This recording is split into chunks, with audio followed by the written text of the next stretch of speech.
Ok, suite à la première vidéo, donc effectivement mettre en filigrane le fait que Israël s'est accoquiné avec l'Afrique du Sud, c'est un peu, on pourrait apparenter ça à une pratique un peu fallacieuse et motivée par l'antisémitisme nauséabond et exacerbé, tu vois. Enfin, vous voyez plutôt. Parce que j'espère pas que tu seras tout seul à m'écouter, mais que vous serez au moins, allez, 70 personnes, genre le sang Edrin. Et 72 le sang Edrin, je sais pas, 70 ou 72. Allez, ça, allons savoir. Donc voilà. Et ensuite, qu'est-ce que je voulais rajouter? Donc, ouais, en filigrane, c'est un peu pernicieux, je trouve. Pour ce qui est des Caraïbes, il faut savoir que les galions qui étaient abordés puis rançonnés par les corsaires et les pirates israélites de l'époque en Méditerranée et dans l'Atlantique, dans les colonies, dans les nouvelles colonies européennes, il y avait des juifs qui s'exilaient là-bas aussi. Enfin, il y avait des foyers juifs qui se sont constitués avec des plantations en général de sucre. Et c'est là où allaient se réfugier les Nègres après avoir fui les vraies plantations hardcore façon ce qu'on peut voir dans Autant n'importe le vent, quoi. Hein. Donc voilà. Ensuite, par rapport à l'Afrique du Sud, j'ai commencé dans la première vidéo d'ailleurs par cela, mais là on va faire l'inverse. Il faut savoir que les Israéliens, comme j'ai dit, jouaient un jeu de dupes et faisaient savoir au monde ce qui se passait là-bas en Afrique du Sud pour les Zoulous et les autres ethnies. Ok. Des films sont sortis, des films romancés, des documentaires sont sortis en douce des frontières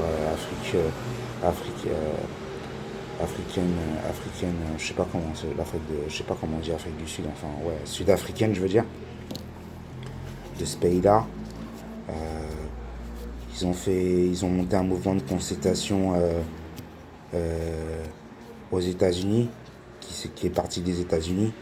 On peut voir ça dans le film avec Mel Gibson et George Glover dans L'Arme Fatale. Je sais pas si c'est le 2 ou le 1, je m'en rappelle plus. Enfin voilà quoi, mais c'est un fait avéré. Ok. Faut savoir aussi d'ailleurs que les juifs américains ont participé à la marche de Martin Luther King, ok, pour les droits civiques noirs, ok. C'est vrai, ils avaient du mal avec les Black Panthers, mais du fait de l'islam, mais ça je vais revenir dans un instant, mais c'est plus compliqué que ça, les Black Panthers, ça veut dire, il y avait d'un côté les Black Panthers et le Nation of Islam, il y avait une accointance entre ces deux milieux de résistance black.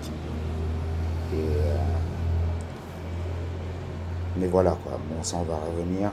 Et en fait, je me suis perdu, mais voilà quoi, c'est pour vous dire que les juifs ont lutté pour l'émancipation des Noirs.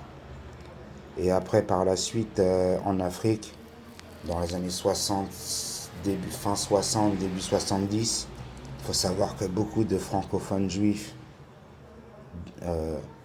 nés là-bas ou venus là-bas en tant que coopérants ont œuvré via des ONG, via des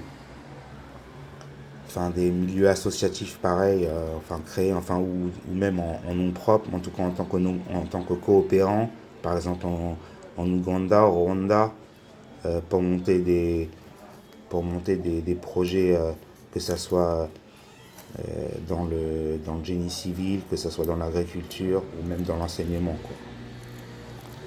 Donc voilà, il faut le savoir.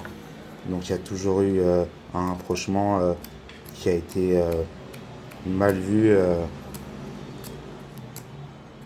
par le reste du monde, parce qu'en fait les 12 tribus c'est aussi des blacks, c'est aussi, mais pas que des blacks, c'est aussi des extrêmes orientaux.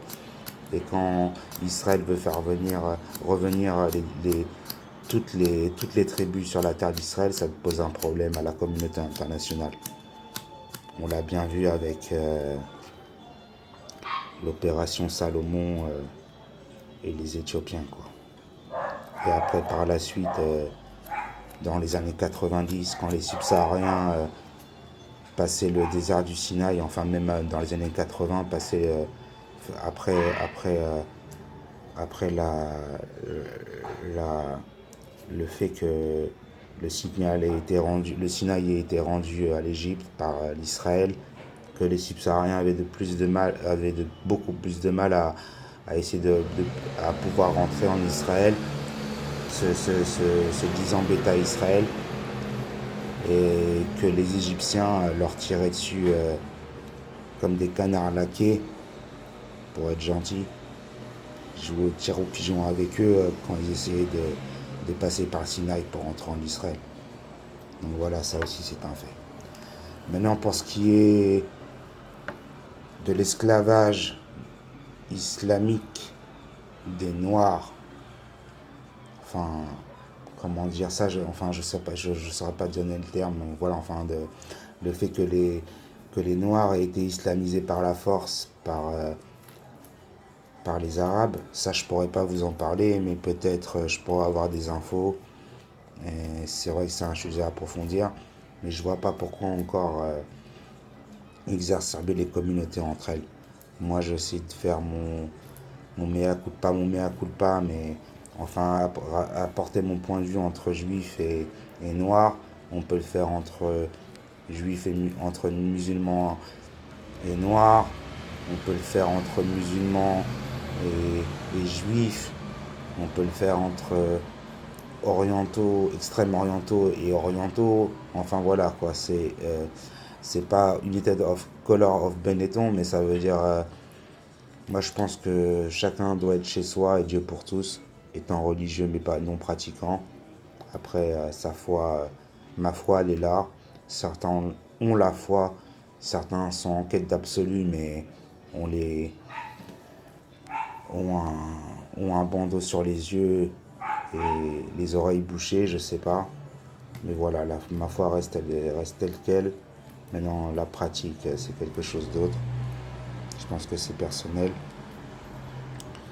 Et c'est...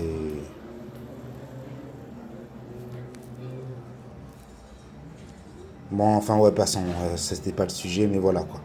Donc, voilà, quoi. C'était mon petit débriefing de la première vidéo. Enfin, un réajustement, parce que je pense qu'en réécoutant, j'avais oublié des trucs. Je me suis un peu précipité. Et là, sur cette deuxième-là, je me suis un peu perdu sur la fin. Je vous remercie.